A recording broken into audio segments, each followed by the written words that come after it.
నమస్కారం వార్తలకు స్వాగతం. ముందుగా ముఖ్యాంశాలు. మేమంతా సిద్ధం సభలో పాల్గొన్న సీఎం జగన్, చంద్రబాబు నాయుడుపై ఫైర్.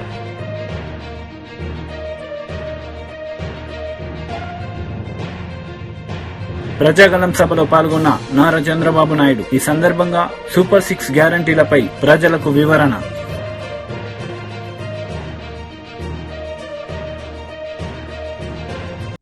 మేమంతా సిద్ధం సభలో సీఎం జగన్ పాల్గొన్నారు. ఈ సందర్భంగా చంద్రబాబు నాయుడుపై ఆయన మండిపడ్డారు. ఇప్పుడు గతంలో ఏమీ చెయ్యని బాబు రైతుకు ఎక్కువ మేలు చేస్తాడట. ఇది వాళ్ళు ఎల్లో మీడియా చంద్రబాబు నాయుడు గారు మళ్ళీ కొత్తగా చెప్తా ఉన్న మాటలు. 3 సార్లు ముఖ్యమంత్రిగా చంద్రబాబు నాయుడు గారు పరిపాలన చేశారు. 14 ఏళ్లు ముఖ్యమంత్రిగా చంద్రబాబు నాయుడు గారు పరిపాలన చేశారు. నేను అడుగుతా ఉన్నాను, మీ అందరి సమక్షంలో వాళ్ళని అడుగుతా ఉన్నాను, రైతుకు అయ్యా చంద్రబాబు, రైతుకు నువ్వు ఏం చేశావు అని అడుగుతా ఉన్నాను ఇదే సభాముఖంగా.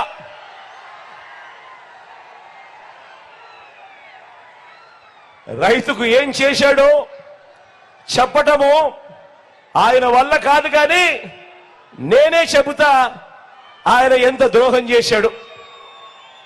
చెప్పాలా?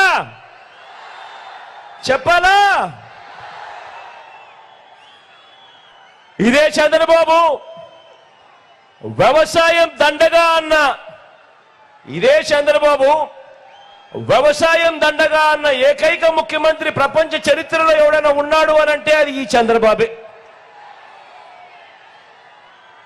రైతుకు కరెంటు ఉచితంగా ఇస్తే ఆ తీగలపై బట్టలారేసుకోవాలి అన్నాడు కూడా ఈ చంద్రబాబే. ఈ రైతుల మీద ప్రేమ లేని ఈ వ్యక్తే ఏకంగా రైతులను విచారించేందుకు ప్రత్యేక పోలీస్ స్టేషన్లు నెలకొల్పిన వ్యక్తి, ఏకంగా రైతులను విచారణ చేసేందుకు ప్రత్యేక కోర్టులు నెలకొల్పిన వ్యక్తి. ఎవరైనా కూడా ఈ భారతదేశ చరిత్రలో ఎవడైనా ముఖ్యమంత్రి ఉన్నాడు అనంటే అది కేవలం ఈ ఒక్క నారా చంద్రబాబు నాయుడు గారే. ఇది చంద్రబాబు నాయుడు గారికి రైతుల మీద ఉన్న ప్రేమ. సరే ఇదంతా గతం. మీ అందరికీ బాగా గుర్తు ఉండే ఉంటుంది కదా. 2014 నుంచి 2019 మధ్యలో ఇదే చంద్రబాబు నాయుడు గారు ముఖ్యమంత్రిగా ఉన్నప్పుడు, అధికారంలో ఉన్న 3వసారి ఆయన ముఖ్యమంత్రిగా ఉన్నప్పుడు రైతులకు ఆయన ఏం చెప్పాడు, 2014 మేనిఫెస్టోలో ఏం చెప్పాడు, రైతులకు ఆయన ఏం చేశాడు మీ అందరికీ గుర్తుందా? ఏకంగా 87,612 కోట్ల రూపాయలు రైతుల రుణాలన్నీ మాఫీ చేస్తానన్నాడు. చేశాడా? 2 చేతులు పైకెత్తాలా బా, ఇలా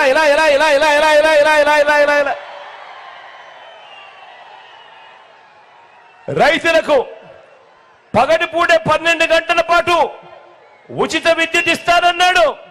ఇచ్చాడా? 2 చేతులు పైకెత్తి ఇలా. బ్యాంకుల్లో పెట్టిన బంగారం విడిపిస్తానన్నాడు. విడిపించాడా? 2 చేతులు పైకెత్తాలా బా, ఇలా.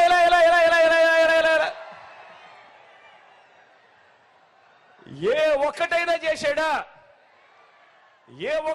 చేశాడా? పైగా రైతులకు 0 ప్రజాగలం సభలో నారా చంద్రబాబు నాయుడు పాల్గొన్నారు. ఈ సందర్భంగా సూపర్ 6 హామీలను ప్రజలకు వివరించారు. నేనేదో వరగబెట్టానని, తమ్ముడు ఎన్నికలండి, మీరు ఎన్నికలండి. లేడీస్ని మీరు అమరు చేయడం కరెక్ట్ కాదు. మీ ఆతరంతో వాళ్ళందరినీ ఒక్కొక్కరు తరివేస్తున్నారు. ఎన్నికలండి, ప్లీజ్ గో. లేడీస్ని ఉండేయండి, మీరు ఉండండమ్మా. వాళ్ళందరూ ఎన్నికెళ్ళండి. తోయొద్దండి, ప్రెషర్ రాకూడదు, వెనక్కి వెళ్ళాలా. మీరు కూడా అమ్మా వెళ్ళిపోతే వీళ్ళు ఇదే మరి తరంతారు. దగ్గరుండి మీరు కూడా వాళ్ళ రివర్స్ లో పుష్ చేయాలి, వెనక్కి పుష్ చేయాలి. అప్పుడే వీళ్ళందరూ మన మాట వింటారు మగవాళ్ళు. లేకపోతే ఆడవాళ్ళని ఎప్పుడు తరివేది. చూడు వాడు వచ్చేస్తూనే ఉన్నాడు. వాడు ఏయ్ నీకే చెప్పేది, మీకే చెప్పేది ఎన్నికలు. అందుకని నేను ఈరోజు మీ అందరినీ కోరేది 13వ తారీఖున ఎన్నికలు జరిగే రోజున పోలింగ్ స్టేషన్ పోయే ముందు ప్రతి ఒక్కరూ ఒక్కసారి ఆలోచించుకోండి. నేను ఈరోజు మీ ముందరికి వచ్చాను, సూపర్ 6 తో మీ ముందరకు వచ్చాను. నిన్ననే పవన్ కళ్యాణ్ గారు ఇంకా ఒక 4 పాయింట్లు యాడ్ చేద్దామన్నారు. దాన్ని కూడా నేను ఒప్పుకుంటానని చెప్పాను. ఇదే కాదు, అన్ని వర్గాలకు అన్ని ప్రాంతాలకి ప్రతి ఒక్కరికి న్యాయం చేసే బాధ్యత మాదని మరొక్కసారి మీకు హామీ ఇస్తున్నా. సూపర్ 6 లో మా ఆడబిడ్డలకు పెద్దపేటేసే కార్యక్రమాన్ని చేపట్టారు. మీరు ఒక్కసారి గుర్తుపెట్టుకోవాలి, భారతదేశంలో ఆడబిడ్డలకు గౌరవించిన పార్టీ తెలుగుదేశం పార్టీ. ఆస్తిలో సమాన హక్కు, మహిళా విశ్వవిద్యాలయం. అదే సమయంలో మా ఆడబిడ్డలకు రాజకీయాల్లో ఇప్పుడే కత్తెర కృష్ణ వచ్చిందంటే ఆ పదవి రిజర్వేషన్లు పెట్టిన మహానాయకుడు నందమూరి తారక రామారావు గారని చెప్పి తెలియజేస్తున్నా. దానివల్ల ఇలాంటి మహిళలు కొన్ని లక్షల మందికి పదవులు వచ్చాయి. అది ఎన్టీ రామారావు గారు చూపించిన చొరవ. తర్వాత నేను వచ్చినాక డాక్రా సంఘాలు పెట్టాను, పొదుపు ఉద్యమం నేర్పించాను, నాయకత్వ లక్షణాలు నేర్పించాను. మీరు కూడా ఆర్థికంగా వెసులుబాటు రావాలని ఆడబిడ్డల్ని ప్రోత్సహించిన పార్టీ తెలుగుదేశం పార్టీ. ప్రతి ఒక్క ఆడబిడ్డను చదివించమన్నాను. 33% ఉద్యోగాల్లో కాలేజ్ సెట్లో రిజర్వేషన్లు పెట్టాను. ఆ ఒక్క నిర్ణయం మీరు ఈరోజు చూస్తే చదువుకున్న. లోక్సభ ఎన్నికల్లో సీటు కేటాయింపులో మాదిగలకు అన్యాయం చేసిన కాంగ్రెస్కు ఎందుకు ఓటు వేయాలని ఎంఆర్పీఎస్ వ్యవస్థాపక అధ్యక్షుడు మందకృష్ణ మాదిగ ప్రశ్నించారు. పార్లమెంట్ రిజర్వేషన్ స్థానాలు, ఒక అసెంబ్లీ స్థానం కాంటోన్మెంట్ 4 ఎస్సీలకు ఉంటే 100కి 70-80% ఉండబడే మాదిగలకు ఈ 4లో ఒకటి ఇవ్వకపోతే కాంగ్రెస్ పార్టీకి మాదిగల ఓట్లాడి హక్కు ఎక్కడ ఉన్నది? మా నరసింహులు గారు ఆవేదన అర్థం ఉన్నది కదా. నేను బయట నుండి ప్రశ్నిస్తున్నాను ఆ జాతి కోసం, మరి కాంగ్రెస్ పార్టీలో ఉండి ప్రశ్నిస్తున్నాడు కదా, కాంగ్రెస్ పార్టీలో ఉండే విజ్ఞప్తి చేశాడు కదా. అందువల్ల స్పష్టం చేస్తున్నాం. రేవంత్ రెడ్డి గారు గుర్తు చేస్తున్నా, నేను ఎస్సీ 4 నియోజకవర్గాల్లో ఒకటి మాకు లేనప్పుడు జనరల్ స్థానాల్లో రెడ్లకు 6 ఎందుకయ్యా? మేము అడుగుతున్నది జనరల్ ఒకటి అడుగుతలేం, మాకు రిజర్వేషన్లే కాబట్టి గంటనే మా మాట అడుగుతున్నాం. TDP leader Devineni Umamaheswara Rao media సమావేశం నిర్వహించారు. ఈ సందర్భంగా సీఎం జగన్ పాలనపై ఆయన మండిపడ్డారు. ఎలక్షన్ కమిషన్ గారికి ఇచ్చి చీఫ్ సెక్రటరీ మీద, డీజీ ఇంటెలిజెన్స్ మీద, అడిషనల్ డీజీ ఇంటెలిజెన్స్ అట్లాగే డీజీపీ మీద చర్యలు తీసుకోమని, ఇమ్మీడియట్గా చర్యలు తీసుకోమని వాళ్ళ ఏదైతే మోడల్ కోడ్ ఆఫ్ కాండక్ట్ ఉన్న పరిస్థితుల్లో ఉన్న రోజుల్లో ఎన్నికల షెడ్యూల్ వచ్చిన తర్వాత ఇంత నిస్సిగ్గుగా మార్చిలో వచ్చింది ఇటువంటి కంప్లైంట్. గత 4 ఏళ్లుగా మేము చెప్తున్నాం, Z+ కేటగిరీ చంద్రబాబు నాయుడు గారి కుటుంబ సభ్యుడు లోకేష్ బాబు, మరి వాళ్ళ ఇటువంటి ఫోన్లు కూడా తాడేపల్లి ప్యాలెస్ కేంద్రంగా ఉన్నతాధికారుల అండదండలతో పెగాసిస్ సాఫ్ట్వేర్ను ఉపయోగించి ఈ దుర్మార్గాలకి జగన్మోహన్ రెడ్డి ప్రభుత్వం పాల్పడుతూ ఉంది. చాలాసార్లు మేము చెప్పాం, శాసనసభలో ప్రశ్నించారు, శాసన మండలిలో ప్రశ్నించారు, ఎన్నో ప్రెస్ మీట్లో ఇదే వేదిక మీద మా నాయకులంతా కూడా మాట్లాడారు. ఫోన్ ట్యాప్ అవుతుంది, అందరి ఫోన్లో ట్యాపింగ్ అవుతుంది, ఐఫోన్ సాంకేతిక పరిజ్ఞానం ఉంది కాబట్టి ఇవాళ ఈ వాస్తవాలు బయటకు వచ్చాయి.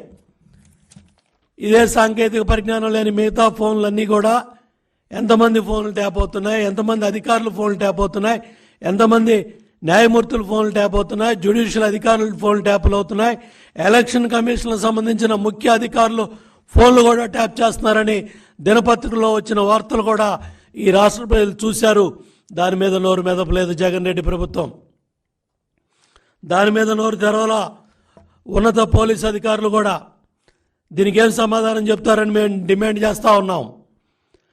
పెగాసిస్ సాఫ్ట్వేర్ను ఉపయోగించి ప్రధాన ప్రతిపక్ష నాయకులు తెలుగుదేశం, జనసేన, బీజేపీ, ఇవాళ బీజేపీ అధ్యక్షులు పురంధేశ్వరి గారి ఫోన్ దగ్గర నుంచి, జనసేన పవన్ కళ్యాణ్ గారి దగ్గర నుంచి ప్రతి ఒక్కళ్ళ ఫోన్ కూడా తాడేపల్లి ప్యాలెస్ కేంద్రంగా డీజీపీ అండదండలతో అడిషనల్ డీజీ ఇంటెలిజెన్స్ ఆంజనేయుల ఆధ్వర్యంలో కొంతమంది డిఎస్పీలు చాలా స్పష్టంగా వాళ్ళ పేర్లు కూడా నేమ్ చేశాం.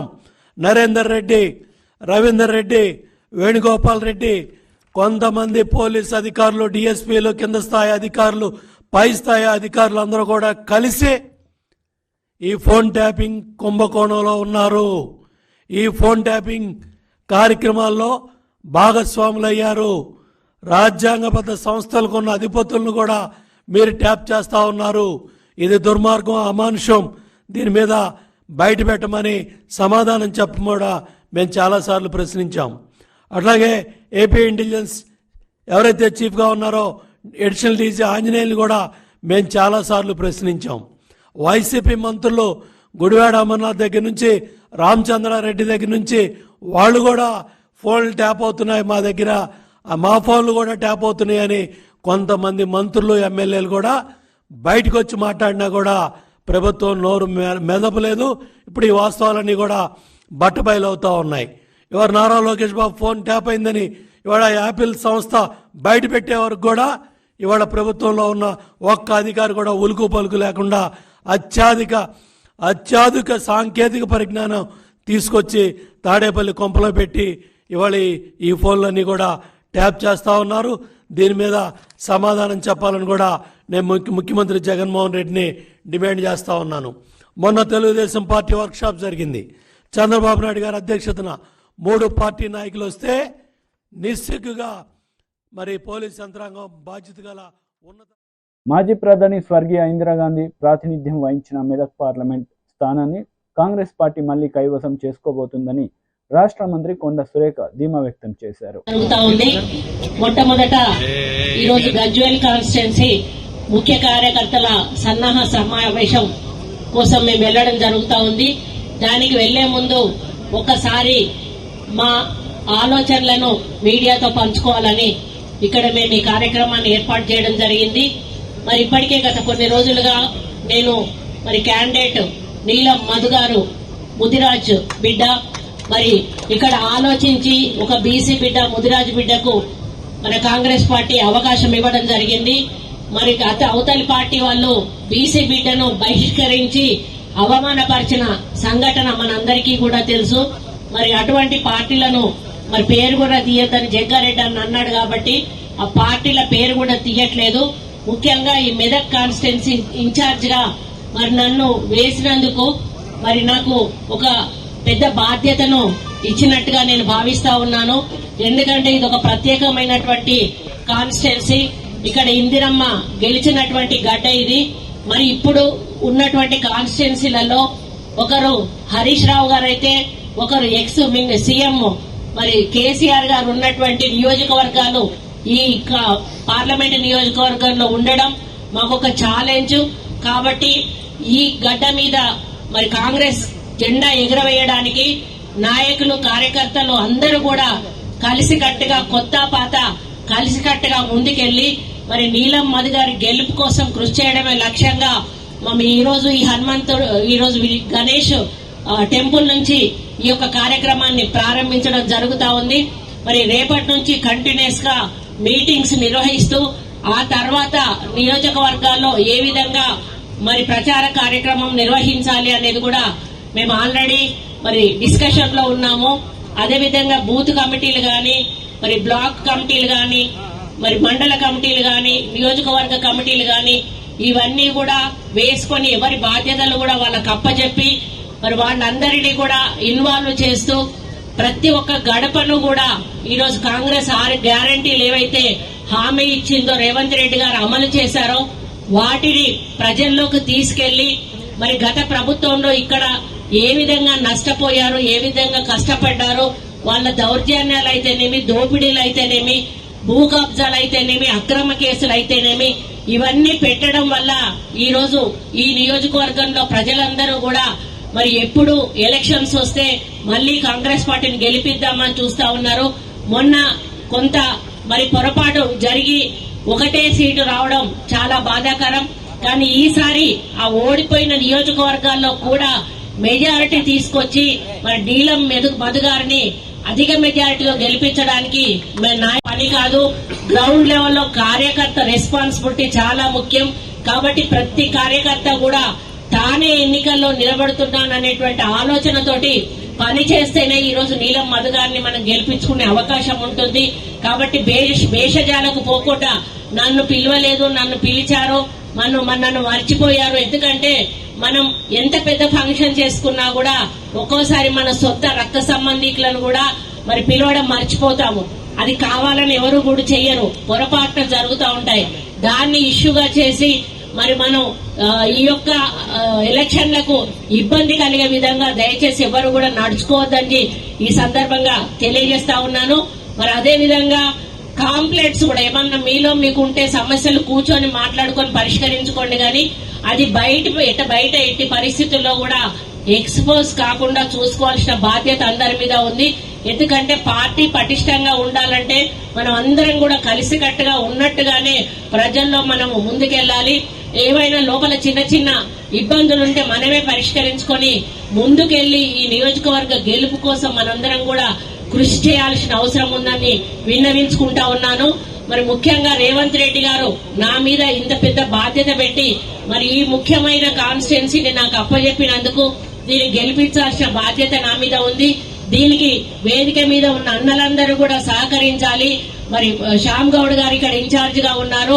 అన్న మీరు ఏదైనా చిన్న చిన్న పొరపాట్లుంటే దయచేసి మీరు కోఆర్డినేట్ చేయండి.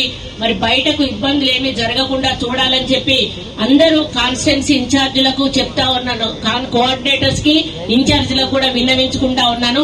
కాబట్టి మీరందరూ కూడా ఒకటే లక్ష్యంగా, గెలిపే లక్ష్యంగా ఈ రోజు మనం నీలం మధు గారిని ఎంపీ స్థానంలో కూర్చోబెట్టినప్పుడే మనకు ఈ యొక్క పార్లమెంట్ లో ఒక శక్తి వస్తుంది. ఎందుకంటే ఏ నియోజకవర్గానికి పోయినా 6 గ్యారంటీలు అమలు చేయాలంటే అక్కడ మన ఎమ్మెల్యే లేరు, మనం పోయి కనీసం అక్కడ నించోడానికి కూడా అవకాశం లేదు. అదే ఎంపీగా నీలం మధును గెలిపించినట్టయితే ఏ నియోజకవర్గంలో ఏ గ్రామంలో కార్యక్రమం అయినా కూడా ఆయన వేదిక మీద కూర్చుంటే మన లీడర్లందరూ కూడా ఆయన వెనుక నిలబడి 6 గ్యారంటీలను ప్రజల్లోకి తీసుకుపోయే అవకాశం ఉంటుంది. కాబట్టి ప్రోటోకాల్ అనేది మనకు చాలా ముఖ్యం. ప్రోటోకాల్ లేకపోతే మనం ఏం చేసినా కూడా ప్రతిపక్షాల చేతుల్లోకి వెళ్ళిపోతుందనే విషయాన్ని మీరు దయచేసి గుర్తుపెట్టుకోవాలని ఈ సందర్భంగా తెలియజేస్తూ ఈ నెల 18 నుంచి మనకు నోటిఫికేషన్ రాబోతుంది. వచ్చే నెల 13న ఎన్నికలు జరగబోతా ఉన్నాయి. జూన్ 4న మనకు కౌంటింగ్ జరగబోతా ఉంది. మన కౌంటింగ్ జరిగే ఎంపీ బండి సంజయ్ మీడియా సమావేశం నిర్వహించారు. ఈ సందర్భంగా పలు అంశాలపై ఆయన మాట్లాడారు. నువ్వు కాదు ఎంపీ, నువ్వు ఎంపీ కాదు. బడ్జెట్ కేటాయించింది నా హయాంలో నేను తీసుకొచ్చినా. నువ్వు ఎంపీ కాదప్పుడు. ఇలా ఎవరు తీసుకొచ్చినట్టు? ఆ రిపేర్ కు 40 కోట్ల రూపాయలు నేను పట్టుకొచ్చిన, 1 కోటి రూపాయలు ఇచ్చారు. వరంగల్ కెర్మర్ రిపేర్ రోడ్కు 1 కోటి రూపాయలతో అవుతుందా? 50 కోట్ల రూపాయలు నేను పట్టుకొచ్చిన, 1 కోటి రూపాయలు ఇచ్చింది. ఇచ్చి సోషల్ మీడియా పెట్టుకున్నాడు. ఇప్పుడు తీసుకొచ్చింది ప్రారంభోత్సవం చేసింది. నేను ముందు ఎందుకు ప్రారంభోత్సవం చేసుకోలే? అయిపోయిందా? సిద్దిపేట ఎలిక తుర్తి రోడ్డు నరేంద్ర మోడీ గారు నాగముండలో ప్రారంభం చేశారు. బడ్జెట్ నేనున్నప్పుడు కేటాయించుకున్నా, టెండర్ నేనున్నప్పుడు పెట్టించుకున్నా. ప్రారంభోత్సవం నా హయాంలో నరేంద్ర మోడీ గారు ప్రారంభించారు. మరి నువ్వు చేసినట్ట అది? కరీంనగర్ ఆర్ఓబి 154 కోట్ల రూపాయలను సేతు బంధన్ స్కీమ్ సంవత్సరం క్రితం వచ్చింది. సంవత్సరం క్రితం ఎంపీ ఎవరే? నేనే కదా. అది కూడా ఆయన తీసుకొచ్చిందట. కరీంనగర్ జగిత్యాలోడు ఎప్పుడు బడ్జెట్ శాంక్షన్ అయింది? నేను శాంక్షన్ చేసిన. మరి ఈ ఇద్దరు మాజీ ఎంపీలు ఎప్పుడన్నా మీరు అభివృద్ధి చేస్తే మీ హయాంలో ఎప్పుడన్నా ప్రధానమంత్రి గారిని తీసుకొచ్చి ఈ పార్లమెంట్ నియోజకవర్గంలో ఎప్పుడైనా అభివృద్ధి పనులు చేసిరా చెప్పురి. మరి నేను తీసుకొచ్చిన ప్రారంభోత్సవాలు చేసిన. మరి మీరు చేస్తాడా నేను చేసినట్టు అభివృద్ధి? మీరు చేస్తాడా నేను చేసినట్ట? మీరు ఏం చేసారో చెప్పండి, చెప్తలేరు. నేను చేసేది పక్క బాగా చెప్తున్నా. మీరు ఏం చేసారో చెప్పండి, చెప్తలేరు. కానీ చేసింది నేను, చెప్పుకునేది వాళ్ళు. మీరు చేస్తే ప్రాణపుత్రాలు ఎందుకు చేసుకోలే? ఏం చేయడానికే చేసాం. ఇప్పుడు ఏ తుంగుంటారా అబ్బో. ఇప్పుడు ఆయన అపర మీద ఏం చేస్తుండు? కరపత్రాలు కొట్టించి మోడీ గారితో దిగిన ఫోటోలు. వెంకయ్య నాయుడు గారు అప్పుడు మంత్రి ఉన్నాడు, ఇప్పుడు మంత్రి ఉన్నాడని అప్పుడు ఫోటోలు. ఇప్పుడు పోయినసారి వీళ్ళు అభివృద్ధి చేస్తే పోయినసారి ఈయనకి ఎందుకు డిపాజిట్ గెలంతైందే? 1,00,000 ఓటుతో ఆయన మీద ఎట్లా గెలుస్తా నేను? మరి పోయినసారి మీరు అభివృద్ధి చేస్తామని ఎందుకు చెప్పుకోలేకపోయినారు? నేను కరీంనగర్ జగిత్యాల రోడ్డు చేసిన, కరీంనగర్ వరంగల్ రోడ్డు ప్రారంభోత్సవాలు చేసిన, బడ్జెట్ శాంక్షన్ చేసుకున్నా, ఎలుగదుర్తి సిద్దిపేట రోడ్డు శాంక్షన్ చేసుకున్నా, ఇప్పుడు ఆర్ఓబి శాంక్షన్ చేసుకున్నా, ఆ శాతం 12B స్టేటస్ ఇచ్చిన, హోదా ఇప్పించిన. ఇవన్నీ ఎందుకు చెప్పుకోలే? గ్రామీణ సడక్ నిధులు ఎక్కువ తీసుకొచ్చినా, సిఆర్ఎఫ్ నిధులు ఎక్కువ తీసుకొచ్చినా ఎందుకు చెప్పుకోలే? మరి చెప్పుకోవడానికి కారణం ఏంది? నువ్వు వీడియోలు పెట్టుకుంటే నీకు పనంతా భూదాన భూములు ఎక్కడ కబ్జా చేయాలి? నీ సొంత ఊర్లో ఎన్ని ఎకరాలు కొనాలి? నీ కుటుంబ సభ్యులకు ఎంత పైసలు సంపాదించేయాలి? కేసీఆర్ కుటుంబాన్ని ఎట్లా జోకాలి? ఇప్పుడు కొత్తగా స్టార్ట్ చేసింది. అలా కేసీఆర్ మంచోడు, ఈయన మంచోడట. బీఆర్ఎస్ మంచి పార్టీ కాదు, ఈయన మంచోడట. కానీ వీళ్ళిద్దరు నేను స్పష్టం చేసిన. కేసీఆర్ కూడా బుక్ పంపించిన. మీకు బుక్ అంతా కూడా ఎప్పుడు మళ్ళీ పంపిస్తాం. మీకు నేను చేసినప్పుడు క్లారిటీగా చెప్తున్నా. ఇక మీకు చెవులు వినవడుకుంటే కన్ను కూడా టెస్ట్ చేసుకోవాలి. అది మీ ఎఫెక్ట్ అవ్వచ్చేమని. మరి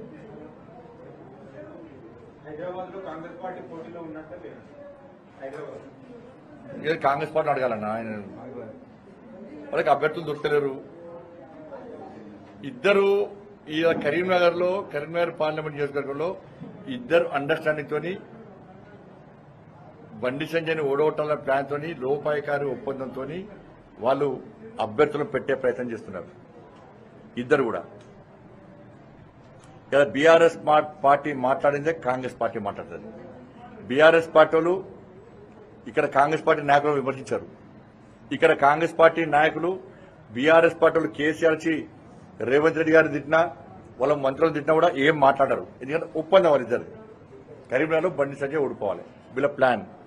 కానీ బండి సంజయ్ని ప్రజలు ఆదరిస్తున్నారు. బండి సంజయ్ చేసిన అభివృద్ధిని ప్రజలు గుర్తిస్తున్నారు. గ్రామాల వారిగా పోస్టర్లు ఇస్తాం.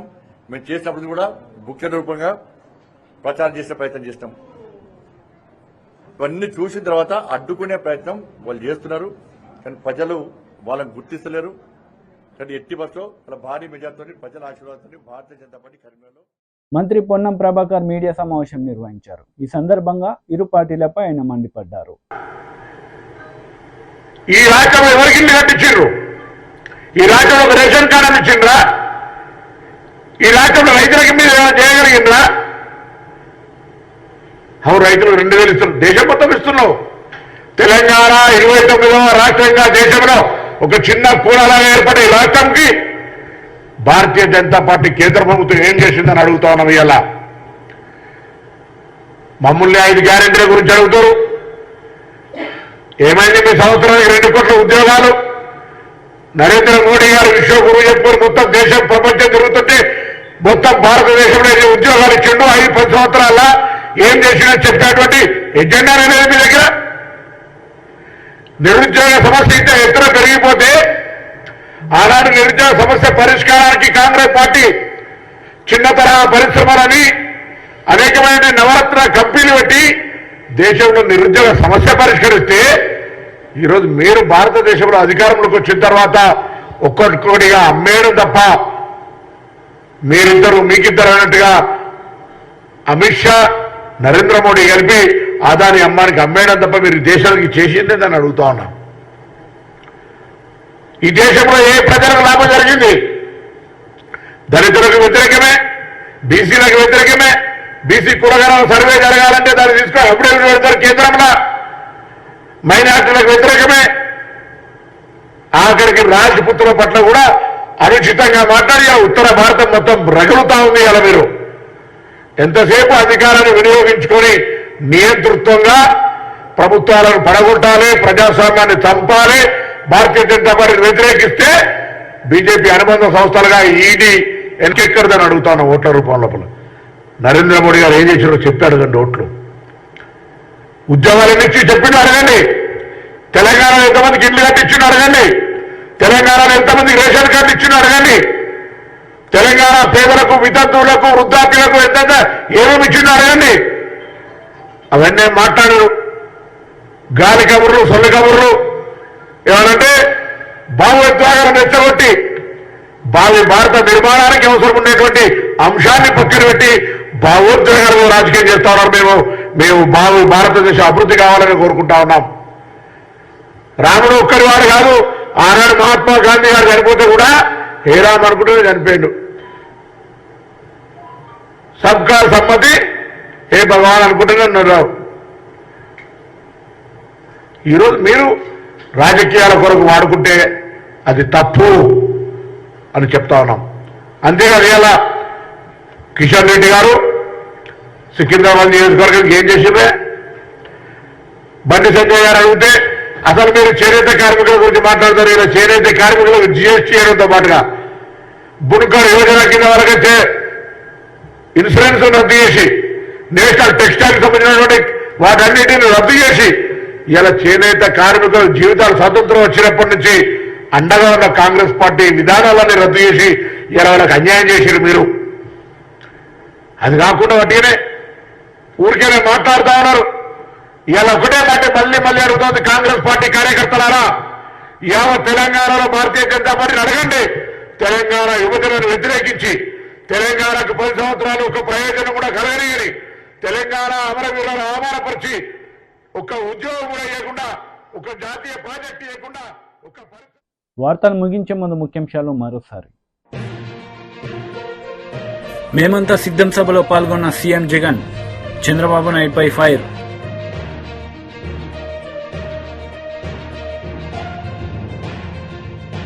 ప్రజాగలం సభలో పాల్గొన్న నారా చంద్రబాబు నాయుడు. ఈ సందర్భంగా సూపర్ 6 గ్యారంటీలపై ప్రజలకు వివరణ.